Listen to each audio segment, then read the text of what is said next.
Are we good? Okay. Hello, everyone. Thank you so much for joining this special PF Jung Media shareholders meeting. We have some very exciting news to share. As many of you know, our flagship product here at PF Jung Media has always been Enlightened Centrism. We took a dying brand, often used as a slur against the politically homeless, and we reinvigorated it with humor, charisma, and a philosophical commitment to combining the idealistic and transformational power of progressivism with the time-tested wisdom and stability of conservatism. Together, we would use those two approaches to life to build bridges and usher in a new enlightened centrist framework that catalyzes positive and life-affirming changes for our fellow human beings. Well, in the spirit of this mission, it is with bittersweet emotions that I announce PF Jung Media is officially rebranding from Enlightened Centrism to far-right ethno-supremacist crypto-fascism. The board did not take this decision lightly, and in the interest of transparency, we'd like to share with you 3 foundational activities that PF Jung Media performed that informed this decision. Let's start with our product portfolio assessment. PF Jung Media paid a bunch of 23-year-old McKinsey consultants to come in and review our recent portfolio of videos and memes. They identified 3 key themes. Theme number 1, a strong bias for pro-Trump content. Many of our recent live streams seem to deviate from a centrist perspective, with titles like Why I Am Probably Voting for Trump, Trump is the best president of all time, and I literally love Donald Trump so much it's borderline homosexual.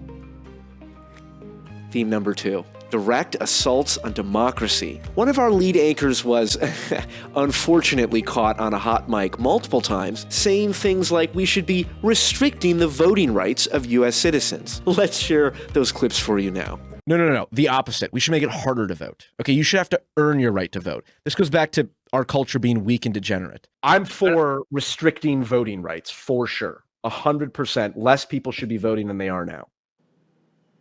Wonderful. Theme number 3. In roughly 1 out of every 2 to 3 videos PF Jung Media would produce, we would reliably and repeatedly bring up the issue of transgender children getting their breasts cut off, and then we would equate that to Satanism.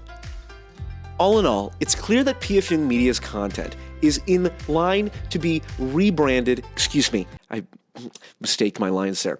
All in all, it's clear that PF Jung Media is well positioned to rebrand into something approximating far-right crypto-fascism. The second key activity that PF Jung Media performed was a market sentiment analysis. After the McKinsey consultants were done filming their day in the life TikTok, they had some spare time to perform a market sentiment analysis. They identified 3 key insights. Insight number 1, mainstream media now favors the right. With the rising popularity of far-right media figures like Joe Rogan, Tucker Carlson, and Lex Fridman, it's clear that a shift away from centrism and towards fascism is a winning move. PF Jung Media, much like other profit-driven operations, is also very averse to the prospect of being canceled, and given that the right wing are now the ones canceling minimum wage workers at Home Depot and gaslighting their own celebrities into voting for Trump, our risk management department is more than happy we've joined the ranks of the far right. Insight number 2, ethno-supremacy is back in style. Previously, believing that the rights of some races mattered,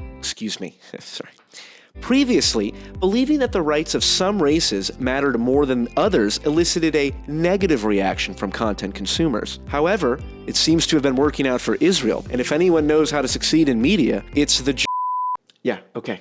Well, I have to continue the presentation. Okay, we can talk about it afterwards. We have to continue. Okay, thank you. Sorry. Insight number 3. Customers already associate Enlightened Centrism with far-right ethno-supremacist crypto-fascism. Customer feedback has demonstrated that defending anything that can even be approximately described as a right-wing position will often get one labeled as far-right. This makes an explicit transition into a crypto-fascist media organization much less risky, as we take the mask off and reveal what our customers have known all along. The last key activity that PF Jung Media performed was an internal operations review. We examined our current operating model and identified 2 key synergies that would be unlocked with this new rebranding. Synergy number 1. With the new rebranding, PF Jung Media will save a lot of time by not having to explain to terminally online leftists why considering voting for one of the 2 choices we have for president doesn't actually make one a fascist. Synergy number 2. Streamlined ability to make radical claims. One of the fundamental principles at the basis of Enlightened Centrism is the recognition the radicals are sometimes right. We at PF Jung Media found it difficult to explain this concept while operating under the title of Enlightened Centrism. So now our new branding strategy will allow us to further undermine democracy with radical claims of restricting voting rights. Thank you everyone for attending this presentation. Please remember the following things. Number 1, a strong attachment to any label is a recipe for disaster. Number 2, no true centrist would identify as centrist. And number 3, you either die a hero or you live long enough to see yourself become the villain. Good luck everyone, and Godspeed.